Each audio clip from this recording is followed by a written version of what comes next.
park rangers out here at Gettysburg welcome all of you to our continuing series of anniversary walks during this 155th observance of the story of the Gettysburg battle, and on these particular days as the sun will hopefully begin to fade and lessen its pain on us all.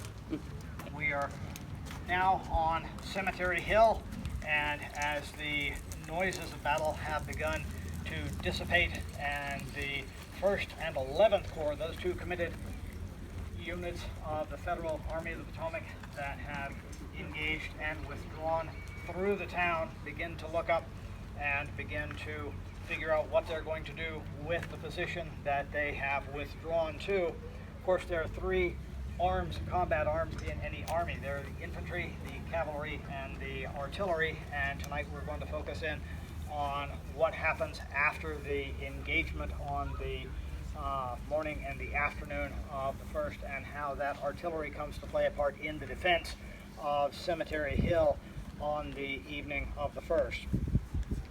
The way the artillery is situated is set up in the Army of the Potomac after the Battle of Chancellorsville and the major debacle there. It's undergone a major restructuring in that time period. One of the things that they figure out, number one, Hooker's not good as a commanding general, and so they pop him out. But before he leaves the throne as the commander of the Army of the Potomac, he has a chance to make some major restructuring, and some of that restructuring comes into his ears from the folks underneath him, a fellow by the name of Colonel Charles S. Wainwright and a fellow by the name of Henry Jackson Hunt, two folks you will come to know and appreciate tonight, because these are the folks who really get the heart and soul of the artillery of the Army of the Potomac going.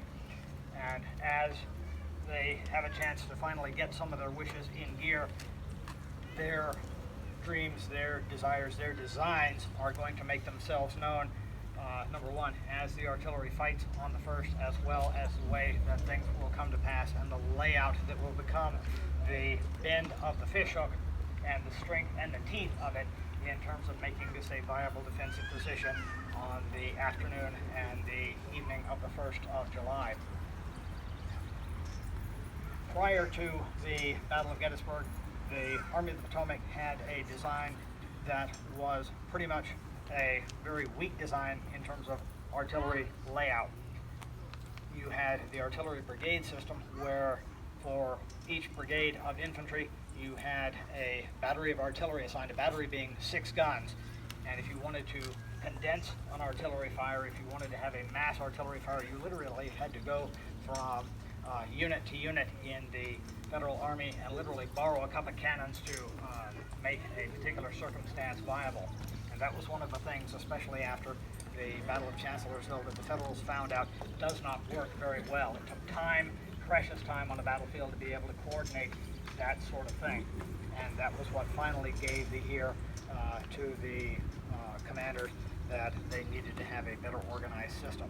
So each corps would have approximately 5 batteries, so you would have somewhere between 26, 28 cannon under the command of each corps commander. And that was what was going to really make the difference out here. Now, as the guns begin to trickle their way back through the battlefield, terrain becomes very important, and of course this hill and the vista that it affords are going to be things where you're really going to have to see. And unfortunately, the terrain here has been so badly altered that there are only going to be a couple of spots, especially since we have such a grouping here today, that seeing things is going to be somewhat difficult. But I do want us to begin to move up into this area here. And, you know, I don't want to burst too many bell tones out here if that can be avoided. Yeah, this is about all the technology we've got at this point. And I don't really know what I can, they said take these things out because these will multiply your voice, but they will also unfortunately chop your ears, and there's a point where it kind of redlines and dead flats, and that's about all I can do. But Cemetery Hill sits between. Oh, 1 second, can you start over? It's the pains of being a star. Cemetery Hill, as we know it, sits between the Tawnytown Road that most of us came in on and the Baltimore Pike on the far side. Now, those are the two critical roads that a portion of the Federal Army will utilize on that first day. Of course, a little bit further to the west was the Emmitsburg Road that the First Corps used coming up from Maryland and then split off to the west going up in that direction. Now, I mentioned very briefly a couple of folks and that were going to be critical in all of this, and they are the folks that are going to be able to utilize the artillery that sits upon these high grounds. So let me back up here just a little bit. Now, the fellow that really is aware of the power and the strength of this artillery out here is the fellow that's been nothing but artillery ever since his graduation in 1839 from the military academy. And we're speaking, of course, of Henry Jackson Hunt.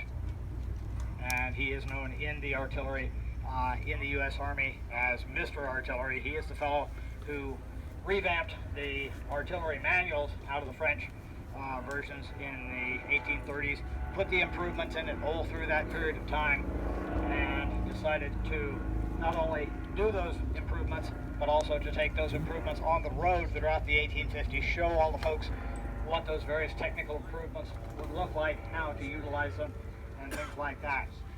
So he is the fellow who is eventually going to be the chief of artillery, but unfortunately, as the Army has these various different commanders in the Army of the Potomac, some of them will treat him like a staff officer, and some of them will actually employ him as a real functional chief of artillery with oversight capabilities for operating the artillery in the field. And that's going to be a problem. And after Hooker leaves and the transition to General Meade takes place, he sees an opportunity. He says, boy, I will just take all of my stuff and announce myself as the chief of artillery. And he does so. And with all of the hectic things that are going on, just those few days when Meade discovers that he is now the commander of the Army of the Potomac, Meade doesn't really have a time to dispute that. He just accepts that and says, okay, well, here's what you got to do. And so it runs from there. Now, he also is very lucky because he has in the Corps commanders a number of friends, and one of those is Charles S. Wainwright, the commander of the chief of the First Corps Artillery. And Wainwright is one of those fellows. Wainwright is not a professional military man. He is a rich farmer from western New York who, because of his background, likes to play at being military. He's a militiaman. He's had European experience. He's gone overseas to learn more under fire, and therefore he is very, very persnickety on all of these things, all of these details, and he's very good at it. And he does not necessarily like people who are not. He doesn't like a great many people. One of the things that he does in the in that upper crust sort of way. What do you think the average age of our group here is? 80. How many of us remember Gilligan's Island? Okay. Who's the rich fellow with his wife? Thurston Howell III. Thurston Howell III. He is pretty much a military version of Thurston Howell III. He is a snob. He knows who he likes, he knows who he doesn't like, and he keeps a diary on all of these people. And it's a fascinating read. If you ever get a chance to pick that up, read it, because you will not be disappointed. All sorts of things. We all know, for example, about Sickles. His entry in dealing with Sickles is, had to meet General Sickles this morning, fortunately did not have to shake hands with him. Those sorts of things. A tremendous guy. So that's the way with Wainwright. But all of these folks are particular, and Wainwright also is not a political guy in the sense that after Lincoln is elected, he knows that he's there to fight the war, to bring the country back together again, but he doesn't buy any of the Lincoln stuff. He is not a Republican in that sense at all. So he will do what he can, but that's the way it goes. Now, he and Hunt share a particular tactical code of what the artillery is good for. There are 7 particular things: to attack and defend the works of temporary fortifications, to destroy material obstacles and means of cover and prepare the way for success of other arms, to break an army's line or prevent him from forming, to crush the enemy's masses, to dismount his batteries, to follow in support of pursuit, or to cover and protect in retreat. Now, some of those are going to be applicable to what happens out here on day 1, especially when things collapse north and west of town. So those ones that are applicable are, I would say, number 2, to break an army's line or prevent him from forming. You want to keep that enemy away, and that will occur later on in the day. To crush his masses, same thing. To dismount his batteries to keep them out, and to cover and protect in a retreat, because there's going to be times when you want to be able to do that. So those things are going to be a part and parcel of that. Now, of course, here in the National Cemetery, it's a little hard to envision all of that because this was such a splendid hillside at the time. And of course, when they came along to landscape this, they turned it from an open wheat field into a respectful national cemetery. The War Department came along and decided to plant all these ancient and honorable looking trees out here and really plugged it up. You don't have much of a viewpoint, and then the National Park Service came along in the 1930s and plugged all these trees along the stone fence wall looking towards the town to further obliterate whatever view they might have had out here during the time of the battle. Tremendous looking, solemn looking, yes, but historic, no, not at all. So we'll have to bear with what we have here in terms of the appearance of what we have. But we do have a good piece of high ground, and that's what the Federals have when they begin to come back towards this high ground after they're retreating through the town. But of course, they will have what they have when they begin to do that. So again, imagine also that Cemetery Hill is a piece of high ground. There's a few graves out here, some number of graves, but not near as occupied by the residents of the town in the way that it is right now. 150 years have gone by and a lot more dead folks in the local section on the far side of the cast iron out here. So I want to talk a little briefly also about how a battery works so you guys get that sense of what it all involves, because there's a lot of teamwork in working one of these things. They're nice when you drive by and you look at them next to a monument, but there's a lot of coordination and a lot of things you don't see. I'm sure all of you guys have been by the angle section of the battlefield and you've seen the support vehicles, the limbers, the caissons, and things like that.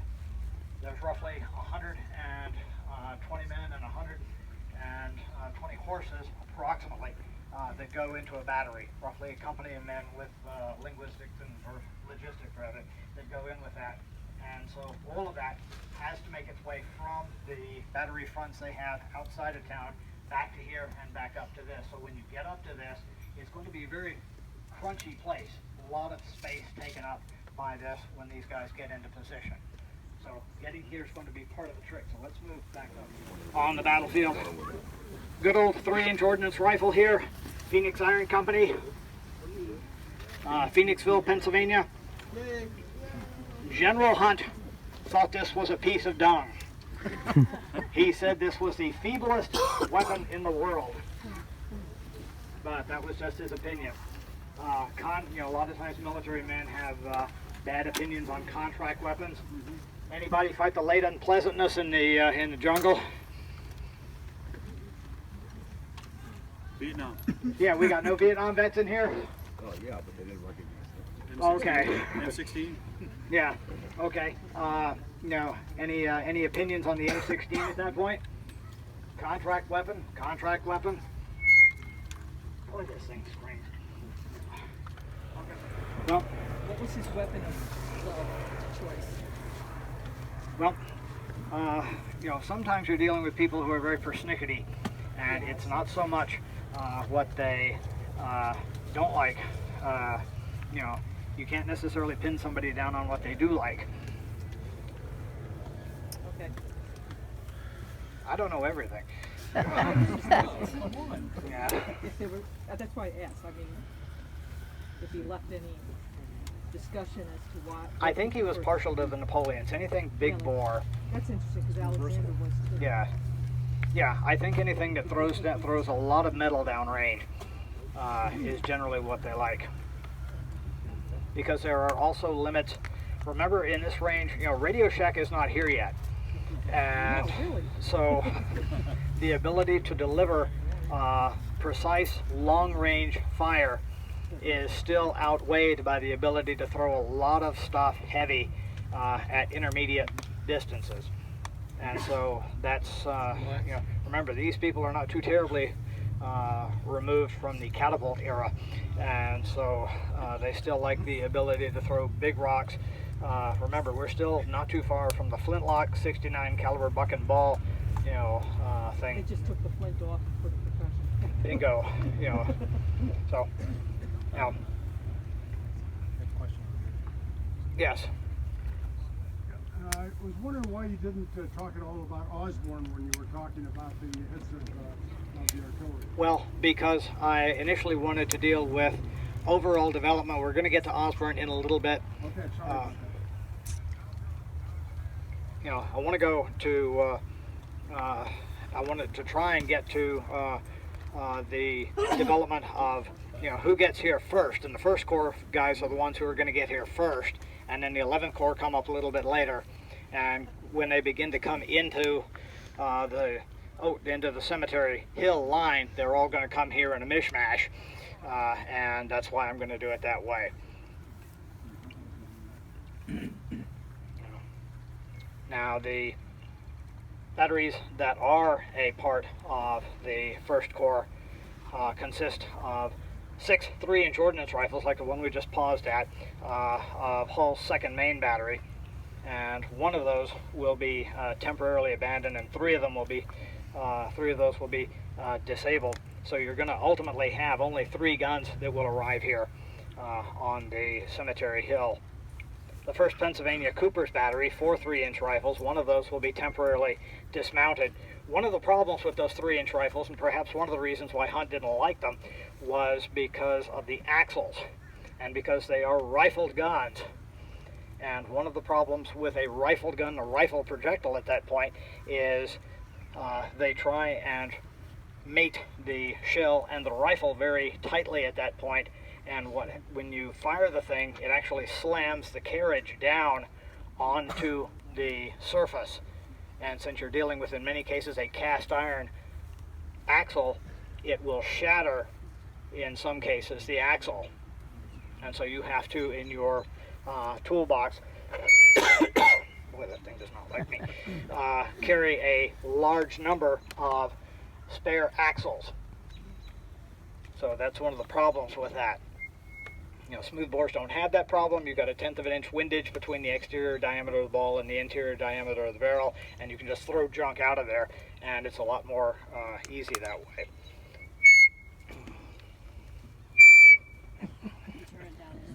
Yeah, I'm going to, yes. I'm into history, but technology is not my deal. I will freely and frankly confess that. I'm sorry? Along with most of it. Yes. Okay. The Battery L of the 1st New York Light Artillery, Reynolds Battery, 6 3-inch ordnance rifles, and one of them will be lost. That will be the one that we lost on the Chambersburg Pike coming in. That actually, the one that is lost, the one that is taken by the Confederates, will actually be gun number 1. The very first Phoenix ordnance rifle that is made will be captured by the Confederates and will eventually be retained or recovered in the Mule Shoe in Spotsylvania in 1864. And is presently in the hands of a private collector somewhere. But that gun is the only one of the 5 that doesn't make it back here over to positions on East Cemetery Hill, which we will talk about in a little bit. And then the 5th Maine Battery, which is another set of Napoleon's, the 12-pounder bronze guns that will again make it on the other side of the Baltimore Pike. So you've got 5 batteries total for 28 guns altogether in issue form before what happens to them on the first day's fight. Now, the 11th Corps is something else altogether. Now, when the command of the 11th Corps for the Battle of Gettysburg is selected, of course, they're restructuring everything after the disaster of Chancellorsville, and they're going to be looking at who can be best placed. Now, if anybody here has ever been in the military, you know, sometimes you go where you are not necessarily wanting to go, but where they assign you to. Other duties as assigned, that dreaded phrase. And for the fellow that they're going to do that with, this fellow is a fellow by the name of Thomas W. Osborne. Thomas Osborne is a fellow who, at the outbreak of the war, has had no military experience. He is a young lawyer type in training. He went to Madison University in New York, what we now know as Colgate. And while he had his eyes about him and was watching what was going on, he was not terribly fired up about things at that point. But then the Battle of Manassas gets lost. And at that point he decides, oh, maybe I better jump into this thing. And he decides, well, he knows a few folks up in Madison, and he decides, now maybe I can pull some levers because I don't want to go in as an enlisted man. Nobody wants to go in as an enlisted man. And so he decides that will be his way. So when he gets in, there will be a base for him in the 1st New York Light Artillery, and he begins to learn his craft there. But he's going to be a far different creature than Wainwright. Wainwright is very political in the sense that he does and does not like certain things. Osborne will be the same way, except Osborne will come to like very much General Howard. Now, General Howard, of course, as we all know, is a very motivated creature, an abolitionist from the get-go, and Osborne will kind of mold himself on that and will eventually, after the war is over, go down as Howard does with the Freedmen's Bureau in Alabama. So he will pick up exactly the opposite of some of the mentalities of Wainwright. But the two of them are very functional together as artillerists. They work very well together, although Wainwright will insist that he is sharper than Osborne at all times. That's just the way they write. But in the 11th Corps, there will be 26 guns spread over 5 batteries as well, and we're going to deal with them together as well.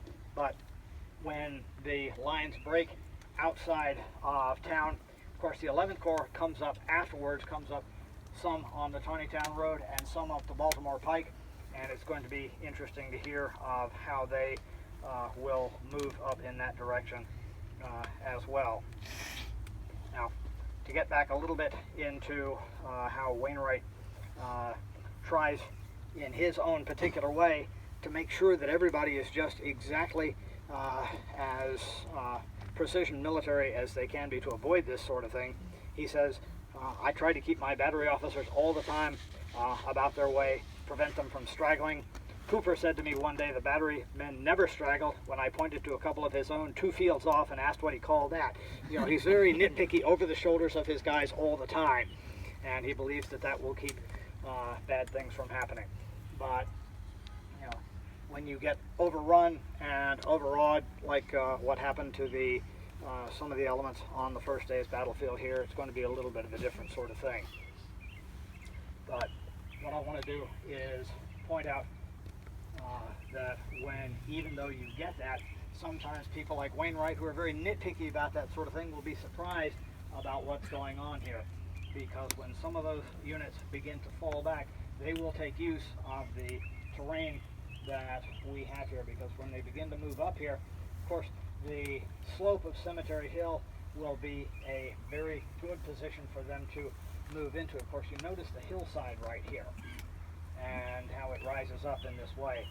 And that's one thing that General Howard will have noticed when he came in and noticed right off the bat.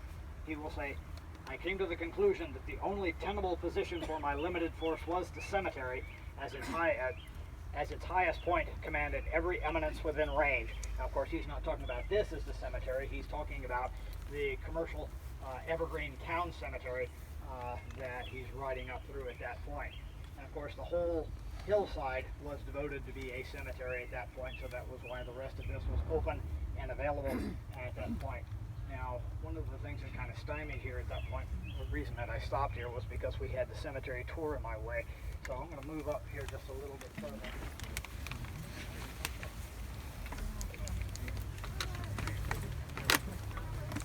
You can't from here, but if you're just a little bit to the side, see the tree, you can see the tree right up on top of the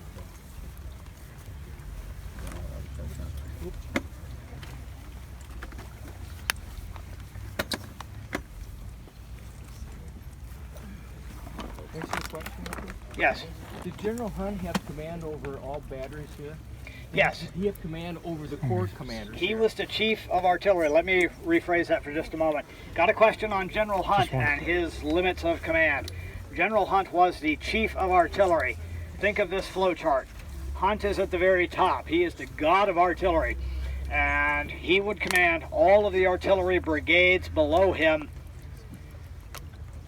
Now, the problem with this is, and this was not something that was squared away until the modern era, because nested in each corps, General Reynolds, General Hancock, General Sickles, et al. Down the way, you would have those 26, 28, 24 batteries, or guns rather, in the batteries that would be part of those corps commands, and you would have that corps chief of artillery, who was usually a captain or a lieutenant.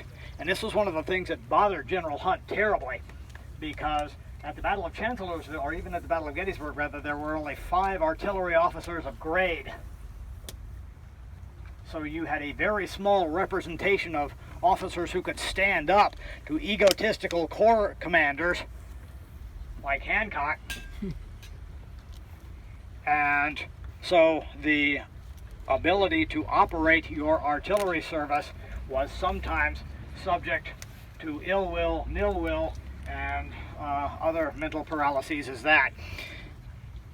And for example, on the third day, stepping out of the first day for just a moment, but into the third day, when Hunt had his plan for setting up things on Cemetery Ridge, he was not able to get that enacted because he had to leave the scene, go somewhere else, and he left that to Captain Hazard to keep the batteries silent until the Confederates went out into midfield. Hancock got nervous and ordered counter order over Captain Hazard to get those guns firing, and that screwed up that part of the plan.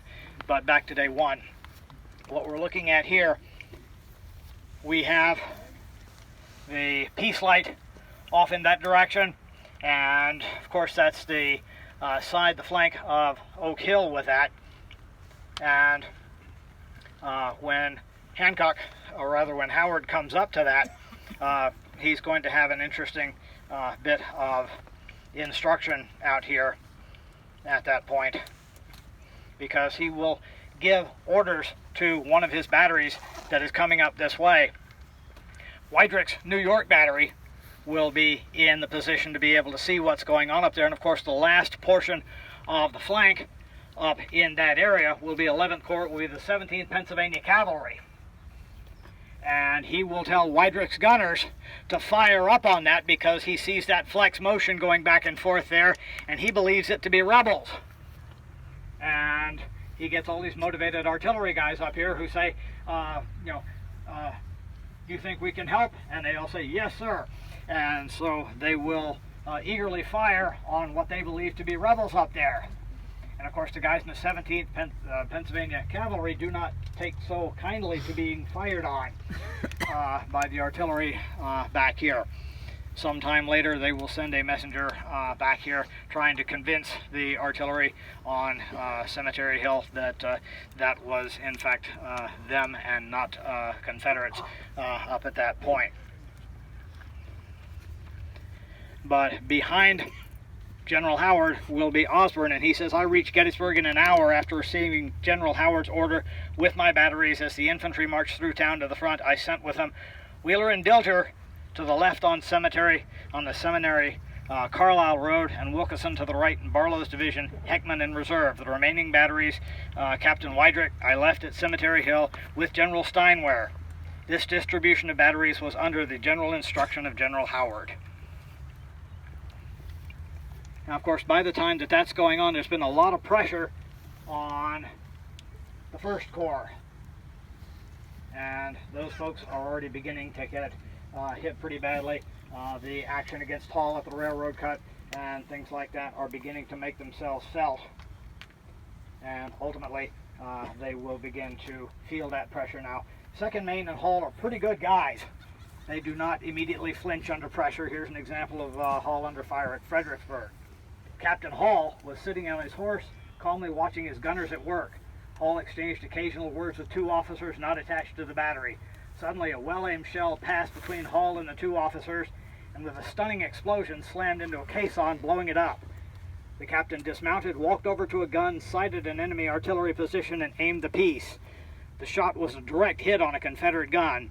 Satisfied, Hall turned and walked back to his horse, remounted, and resumed his position just in rear of the gun line. So Hall's kind of a cool character. And of course, in artillery terms, Hall is always regarded as being a very cool and tough character, holding against, turning his 2 guns, which we call a section, against those snipers in a railroad cut on the first day, and being able to feud with Wadsworth and going back and getting that 1 gun that was left out along the Chambersburg Pike. Very good sort of stuff. Ultimately, he's able to get those 3 guns, bring them back, and put them on the south end of the cemetery enclosure ridge, roughly a little bit south of where we are. Hall will speak of that experience getting away from the first day's battlefield section, first outside of town's first battlefield experience, and write of it this way. He says, "It was one of those moments when fortune seems to have come to men beyond expectation, and by dealing kindly with tried humanity, permits mortals to accomplish results which they could not hope for."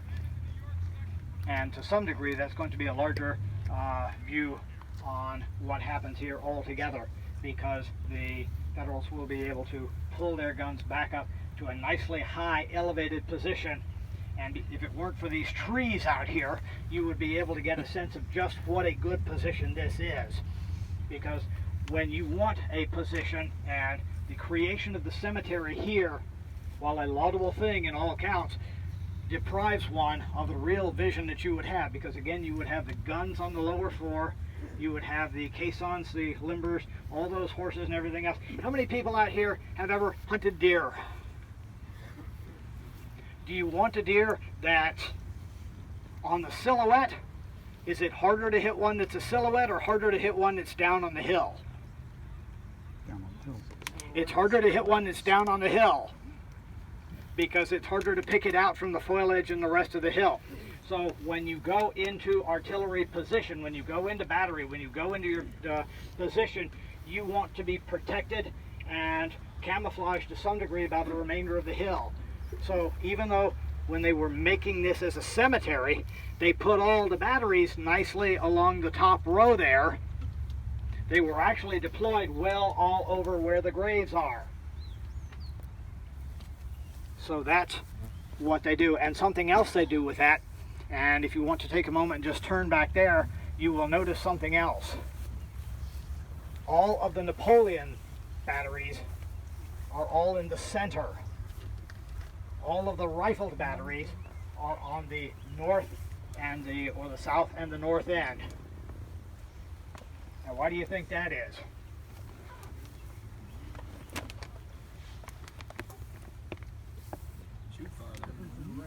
Greater range.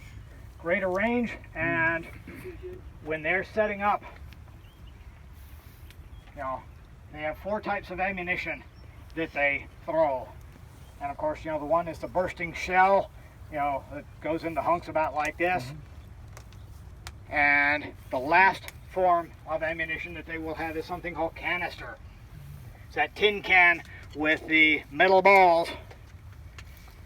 And one of the reasons why the Confederates got so close on the 3rd day, going into all those guns on the Pickett's charge phase, is because all of those guns, most all of those guns, are rifled 3-inch ordnance guns, paired guns or 3-inch ordnance rifles. And the canister you have in those is little lead balls about the size of a .69 caliber musket ball. And those don't fly very well. Those go about 200 yards, which is probably one of the reasons that Hunt says that a 3-inch ordnance rifle is the feeblest in the world. Canister out of a Napoleon is a big golf ball sized cast iron ball, and you have 27 of those in each tin can of canister you're firing. If you're getting really heavily threatened, you put one powder bag of 2.5 pounds of gunpowder and then one tin can of 27 of these, and if you want to really ensure your position, you'll put another tin can of 27 cast iron golf balls in it. And since you've got 6 guns in a usual federal battery, you do the mathematics out of that. That's 1,296 of these cast iron golf balls going downrange every 60 seconds. That beats an M60 from Vietnam by 96 projectiles. Of course, it takes you 96 horses and wagons to do it. But when they were setting up their line here, they put all the big mouths, all the Napoleons, in the center of that arc, where they thought that they might have more threats from a condensed area. That's what they used. The rifle guns were for longer, more accurate, more distance sort of things. So I want to talk a little bit about some of those batteries as we begin to go down the line here. Now, so for that, we're going to go up on the higher rim, talking about some of those particular units. The iron rifle guns would throw little marble-sized lead balls. If they had more of them, they would have about 110. Good question. The rifle guns, even though they threw the smaller lead projectiles about the size of your thumb or a little smaller, they made up for it because they had about 110 of them. But again, they were coming out of a rifle barrel, and the projectiles tended to play along the rifling grooves in there and would kind of splay out like that. Now, while that wouldn't make it a guaranteed safety for you to stand in front of the thing, it also peeled that apart so that if you were, say, about 300, 400 yards away in front of that, it was much less effective. Those projectiles were a lot lighter and would splay out and wouldn't have the same punch that one of those cast iron golf ball size things would have. And so that's why the Confederates got closer in front of rifle batteries than they did in front of those bronze smoothbore guns. So now we are here in front of Bancroft's, or roughly marked by Bancroft's position here. Now, Bancroft was one of the 11th Corps batteries out here, and Bancroft, that was originally Wilkerson's battery out on the first day. You know, originally Samuel Wilkerson, youngest, CO in the Army of the Potomac, 19 years old, gets killed on the first day. Very dramatic sort of thing, especially when Bayard Wilkerson, Samuel is his father, who was coming out here to report on the battle, and of course when he finds that his son is killed, and he makes a dramatic write-up about it. Who wouldn't at that particular point? But one of the things that happens, of course, is the change of command, and the fellow that moves into that command is a fellow by the name of Eugene Bancroft, who is a Chicago bookkeeper. And of course, a bookkeeper is the sort of precise sort of fellow. My mother was a bookkeeper. I hated sorting those paychecks. But they will split up just before entering the town, just because they're taking different roadways to avoid the difficulties of some of the potential threats. So when they come up here, it's going to be till the morning of the 2nd before they actually rejoin and make another 6-gun battery of that. But they will have a position occupied on the lower slope down here, closer towards the Baltimore Pike. But again, they're looking in that direction, trying to make sure that this section will be secure from anything that might come along this way. And again, it's going to be Napoleons, the 12-pounders here along this section. Also, down along this way will be the battery, a battery from Ohio, occupied by a Captain Hubert Dilger. And Hubert Dilger is not un-American. He, like Wainwright in his earlier days, decided, well, there's a war going on somewhere else. I might get a chance to learn a little bit something. Now, Dilger is a professional soldier. He went to the Karlsruhe Military Academy, and he actually asked his Prince for permission to exile and see what he can do learning in this great American conflict. And so he will definitely begin to pick up his wartime experience doing things here. He's involved in Chancellorsville and is in a dramatic situation facing down Stonewall Jackson with first 2 guns and then one backing up and backing up and backing up, keeping Stonewall Jackson at bay for a time. So he's definitely getting his flavor in. He fights dramatically and desperately against the Confederates as he tries to hold them off north of town before coming back to this position. One of his guns will be taken out in a non-functional way. They won't be able to use it when they get back up to this position, but it'll be part of the lineup down here. Now, one of the things that you may have noticed as we come down through here is there seem to be more guns down here than what I'm talking about.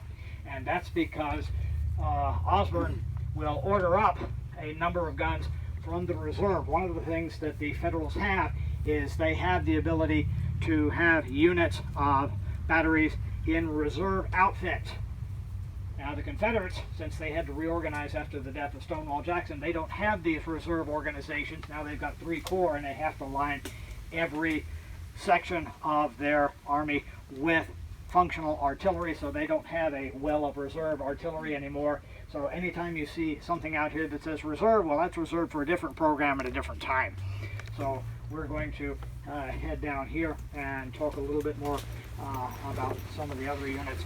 And collectively, all of this is designed to shield the significant portions of roadway and terrain to keep the Confederates from getting any further along this way.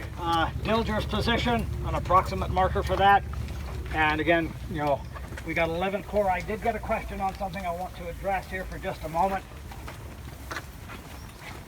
That some of these are 1st Corps. We don't really have to stop at this point, but this is all integral about the withdrawing nature of the collapsing line outside and through the town.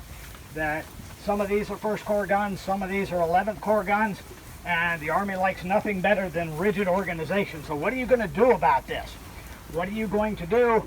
And ultimately, the decision is made that since we're coming up on the Baltimore Pike line, that Osborne's going to take everything in his command in the cemetery, and everything on the eastern side is going to go to Colonel Wainwright.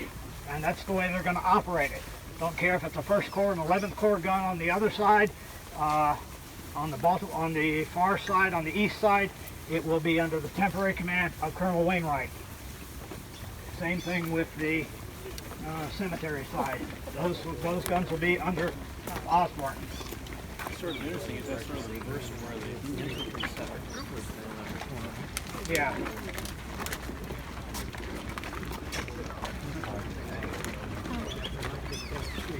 Yes.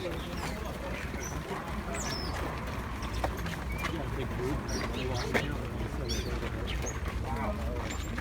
My commission check is going to be marvelous.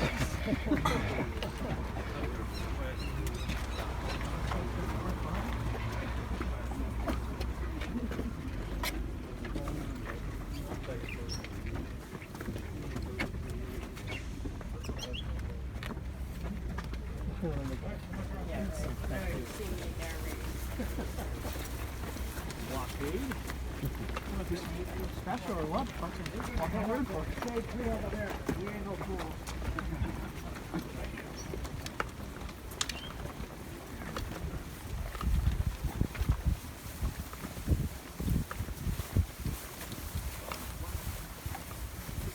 Let's try and go right along this line of plaques here so we can go in without going across the stone wall.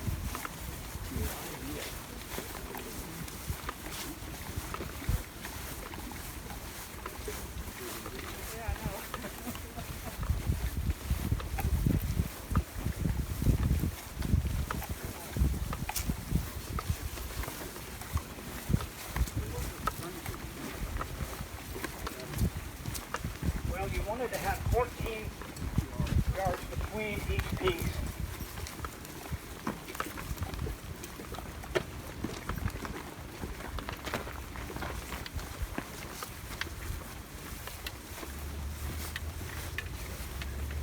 Now, one thing that's good to notice here, this is James Stewart's Can you just wait until I get settled? Okay, sure, yeah.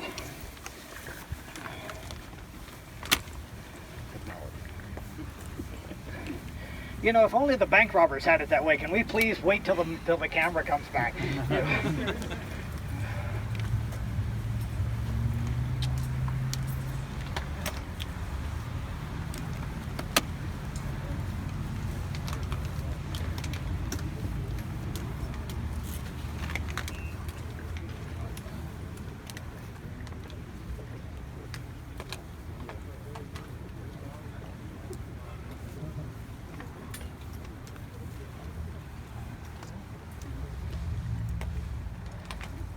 Action. You ready? Yes. Now, one thing to notice, especially about all these U.S. artillery plaques, is that they will always give you the full load of how many guns a particular unit had, irrespective of what had happened to that unit on the way up here.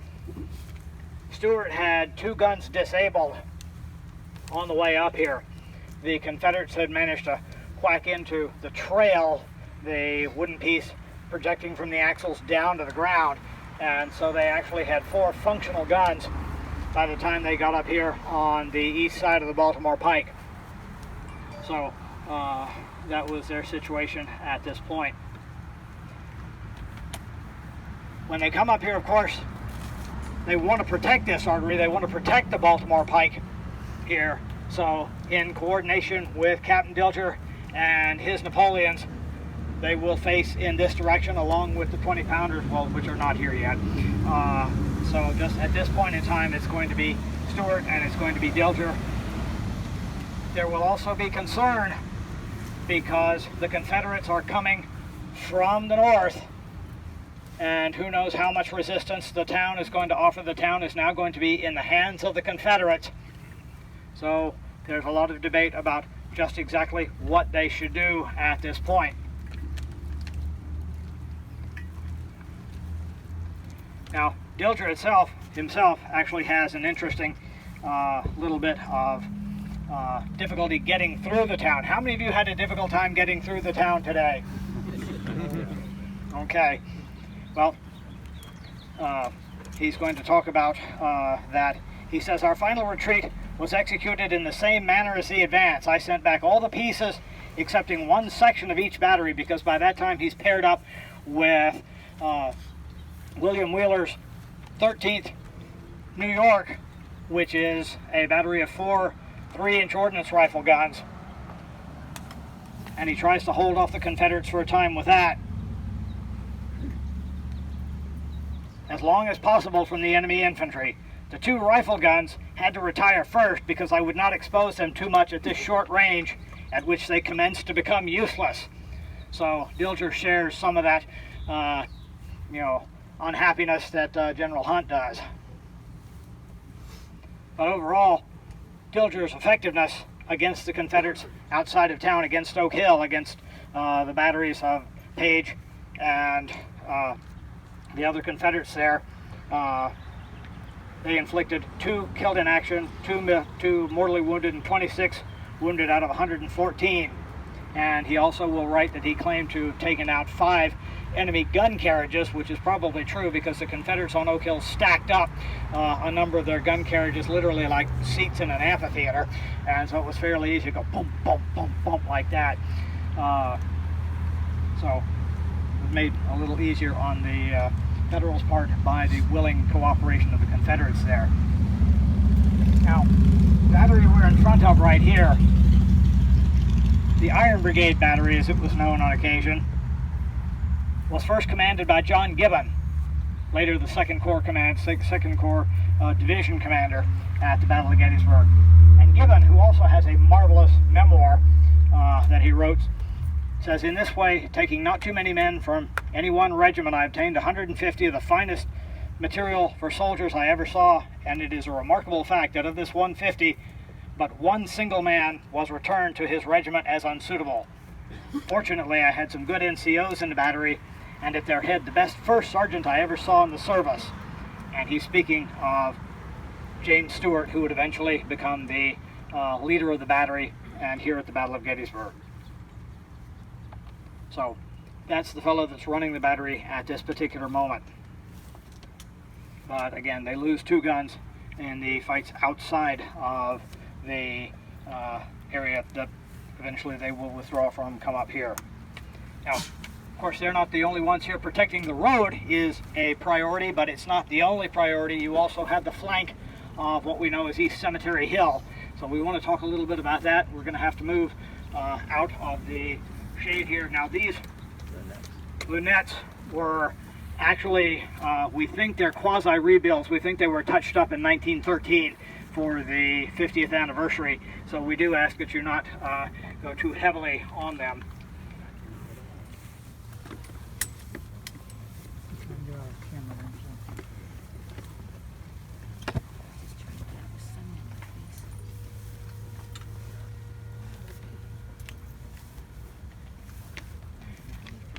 When you interpret artillery for the National Park Service, tree screens are the bane of your existence. You're hardly giving that impression at all. Yeah.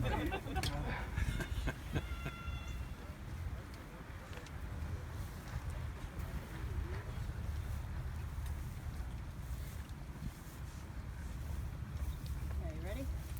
Mhm.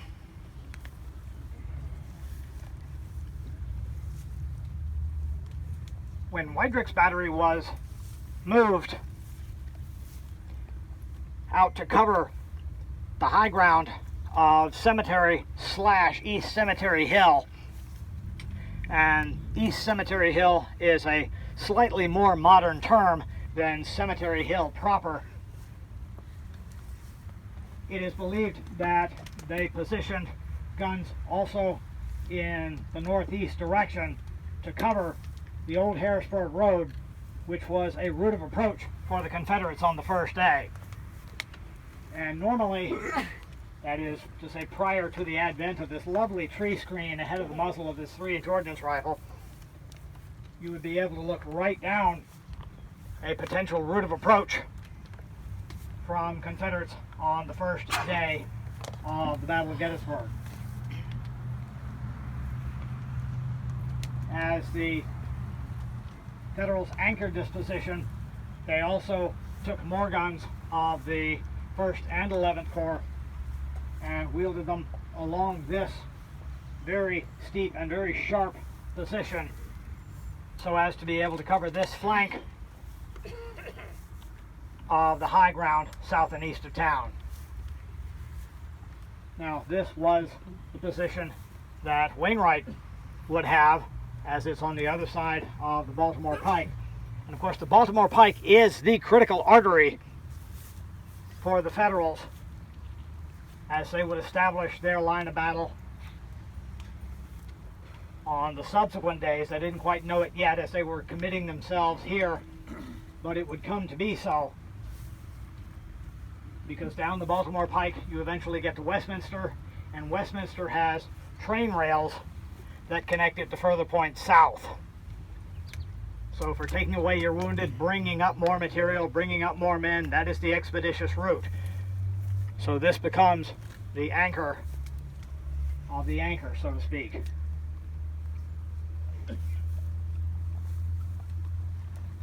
Now Weidrick, from his report, says the enemy's batteries could be seen distinctly on a prominent ridge between the Mummasburg and Harrisburg roads. Now, from this position, he's also able to make sure that Confederates who do begin to move down this way, a little bit later in the day, Avery's brigade will come down this way and he will begin to swat at it and drive a little bit of a concern down at it. Now, so there is an announcement from this high ground that the Federals have this in pretty good position. However, Meade is not here yet, and Meade's eyes and ears are bouncing back and forth along here. Winfield Scott Hancock, the ever sedate, ever relaxed eyes and ears of General Meade, are running amok, running around here, trying to survey all of everything at once. And one of the things that's going to catch his eye is the fact that while you had batteries along this line here, from the higher elevated ground here, down along where it begins to descend, down in that direction, one thing that will concern him is the as yet unoccupied Culps Hill. And if we go right over on the other side there, we'll be able to see Culps Hill and see what concerns him. So let's head off in that direction. And we have Howard out here, who in the writings are constantly fighting about who actually did what out here.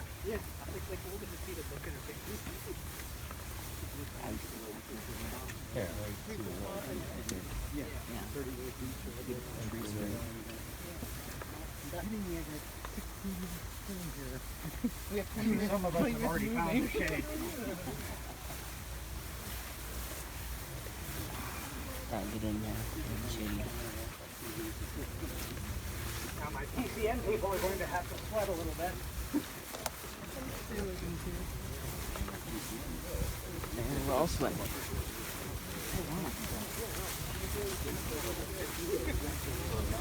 Go around here.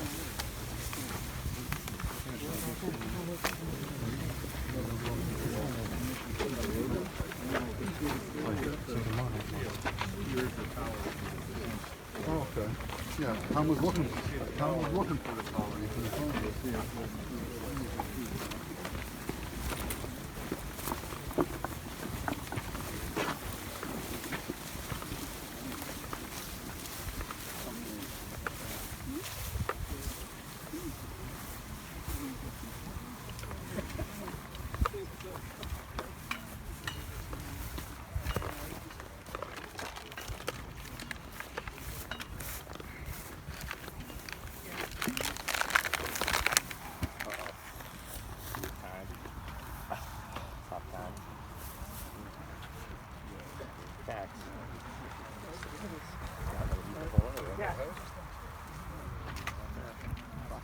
What's that? Sure. Sorry?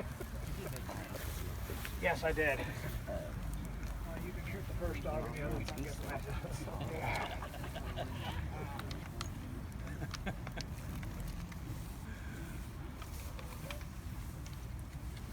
Now, did I go blind, or did somebody steal the lightning rod off the Culps Hill Tower?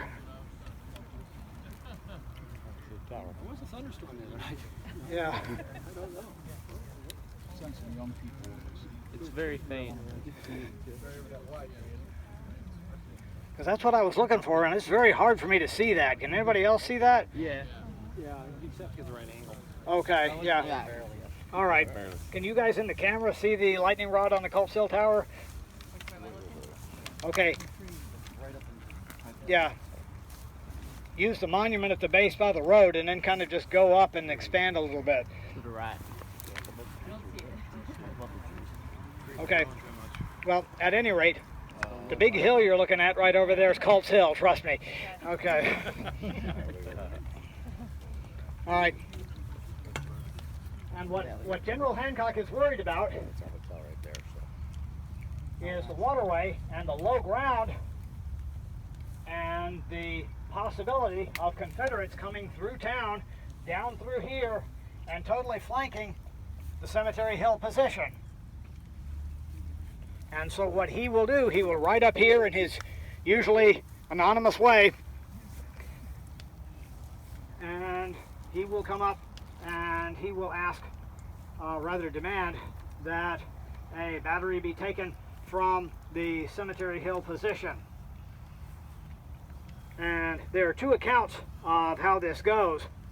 And he will seize upon the 5th Maine Battery E, which is 6 12-pound Napoleons. Now again, we have a captain of a battery which was who was a previously a Harvard lawyer. And now there are two accounts, as I mentioned. Wainwright says, on the neck of Culps Hill, I placed Stevens, who thus had a fire along my northern front. And he writes very egotistically, as he often does in his diary, When I had given orders to my officers that they should not take orders from any man with a star on his shoulders who might choose to give them, I felt quite comfortable. And that's either a reference to James Wadsworth about what had happened out north of town on the first day, or Hancock.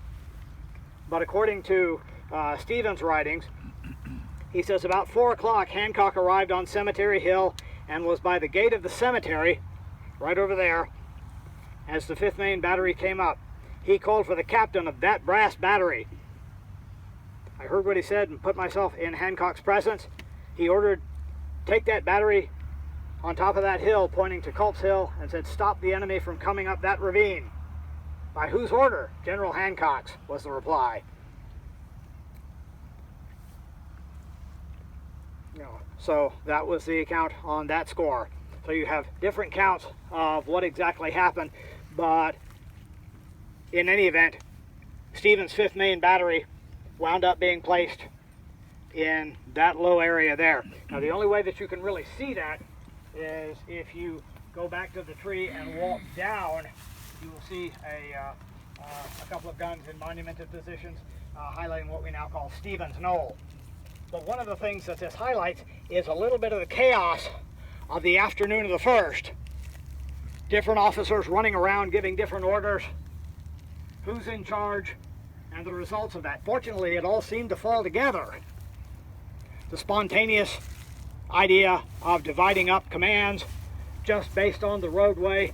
Some of my guys are in yours, some of your guys are in mine. That seems to work well together. Whoever gave the order, this was stopgap. Fortunately, it didn't seem to be needed, but it does come in very effectively on the 2nd, when the Confederates will make their sweeping motion across here. The 33rd, Massachusetts, will wind up having to almost literally clean it short when they find out that there's a battery above and behind them, and that's really from Colonel Underwood. He basically says we literally got the light scared out of us when that battery discharges behind us. We did not know that it was there. And if you've ever heard one Napoleon go off, imagine hearing 6 that you did not know were there. It's fairly impressive. So they are setting up their defensive perimeter, their defensive position, with the artillery that they have. 41 guns in various places around here. And what this is doing is sending that signal to the Confederates, who are primarily coming from the north and slightly from the west, that something is going on. And they've got their own mentality that they're going to begin to pick into this. And to really read that, we need to kind of move back over on that side. So we're going to have to cross back over, and we may have to do it without the cops. As we come down this way, I know. and get just to a certain point, look above the beautiful view of the, whatever it is named now, motel here. And it may be too far down the slope to be able to take it in, but if you go at some other time up the hill just a little ways, you'll be able to see again the peace light just above that motel, which is again an indicator of just how visible elements of things north of town actually are.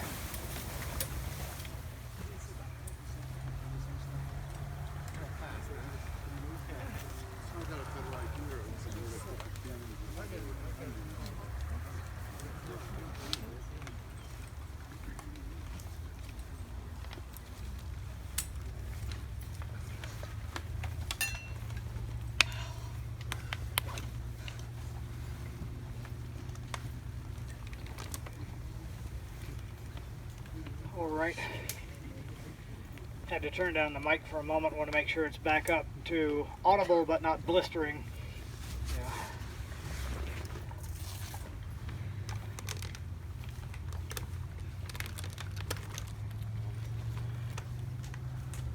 So you that just looked over, can you hear me? Yes. Okay, good. You with the red hat and the sunglasses, can you hear me? Okay. All right.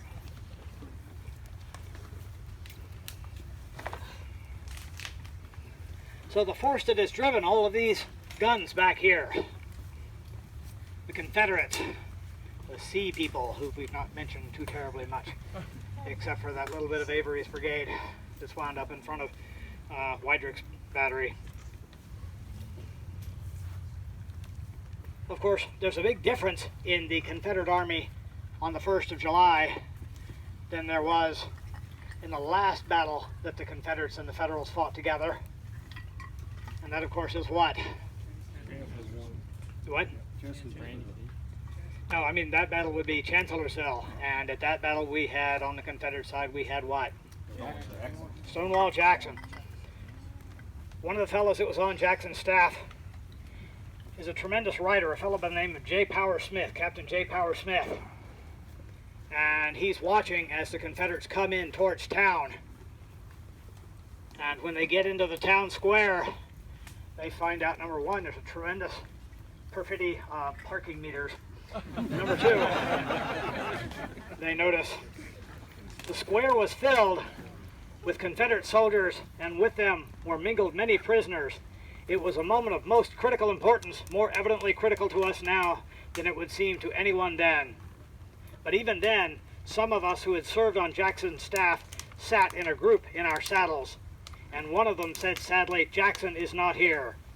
Our corps commander, General Ewell, as true a Confederate soldier as ever went into battle, was simply waiting for orders when every moment of the time could not be balanced with gold. That initiative was simply not there. Now, there is a military axiom that reads thus: give your enemy either a wall of iron or a bridge of gold. And the Federals were preparing that wall of iron with those 41 guns from down in the valley up across the face of the hill, and even down, stretching to cover the northern portion of Cemetery Ridge. Now, how many of you have seen that dreaded movie that on occasion we all joke about, the Gettysburg movie? Okay? And you wince at some of the lines, and you cheer at some of the lines, right? Well, I must confess to you, as an artillerist, I cheer at one particular line when Lee is riding in, and he looks over to Cemetery Hill, and he says, "I want fire placed on that hill, as much fire as possible." Well, here's the truth behind that story. Lee gives General Pendleton, his chief of artillery, directions to go south of the Fairfield Road and start examining positions for batteries. But we must know a little bit about General Pendleton. General Pendleton was third in his class at West Point, and he begins, third or fifth, I forget which, but I'm not going down on tape as saying the wrong thing, third or fifth. And he starts looking over positions, and General Stephen Dodson Ramsor, a freshly minted promotion in the wake of Stonewall Jackson's death, comes up to him and freaks out. He knows what Pendleton's doing, and he knows the town is full of his men, and he fears that if there is a bombardment, that a lot of his men are going to get killed. And he brings this to Pendleton's attention. But Pendleton, after he graduates high in West Point, is fascinated by the demon of mathematics. And he decides, well, I love this thing so much, I'm just going to teach it for a while. And it is through mathematics that Pendleton is waylaid into realizing there is a certain mathematical perfection, and that only can come from above. So he puts down his saber and picks up his testament and goes off and starts preaching. And he becomes Lee's pastor. And he stays that way until the secession of Virginia, and then he smells the sulfur and wants back in. And he becomes, because he knows all of Lee's secrets, he becomes the artillery chief for the Army of Northern Virginia. But he has had none of the technical upgrades that his opposite number on the Federal Army has had. But he still has a certain weakness for human life, I suppose. And when Ramsor comes up and says, "You're going to kill all my men if we start a cannonade back and forth across the way," even though there are probably 32 guns that he can have access to, bring along the line and start bombarding the smack out of Cemetery Hill at that point. John J. Garnett and William T. Pogue's battalions could be used against Cemetery Hill. And Pendleton will write this later in his report. Unless as part of an assault, I saw at once that it would be worse than useless to fire there. Really? What about bluff in battle? Have folks never had bluff in battle? A feint. Because the longer they sit here, the more they examine their surroundings, the more they begin to use mathematics and deploy their gun sights, the more they begin to appreciate this. And this is taken in note by General Hancock, who's puttering around the place out here, examining every little rock and tree and whatnot out here.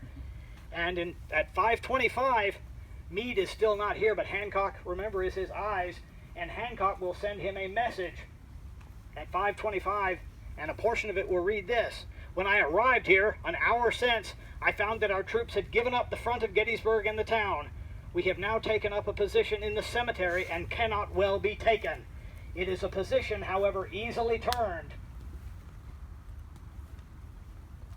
A few dozen artillery shells screeching accurately into the ranks of the men here. What do you think that might have done?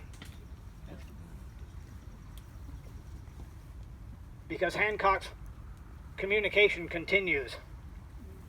The battlefield is quiet now. I think we will be all right until night. I think we can retire. If not, we can fight here as the ground appears not unfavorable with good troops. If there was flying iron into the ranks of the discordant 1st and 11th Corps troops, there was a good road in front and behind the hill that they could have been induced to utilize. But hey, no pressure. No pressure at all. You know, so it all depends on what you do or don't do. You know, Hancock confirms in that text the failure of Confederate initiative. And by the Federal organization and the Confederate disorganization, together they acquiesced in molding what would become the Federal fortress that would make victory much more certain in the next 2 days. The artillery had arrived. Good afternoon.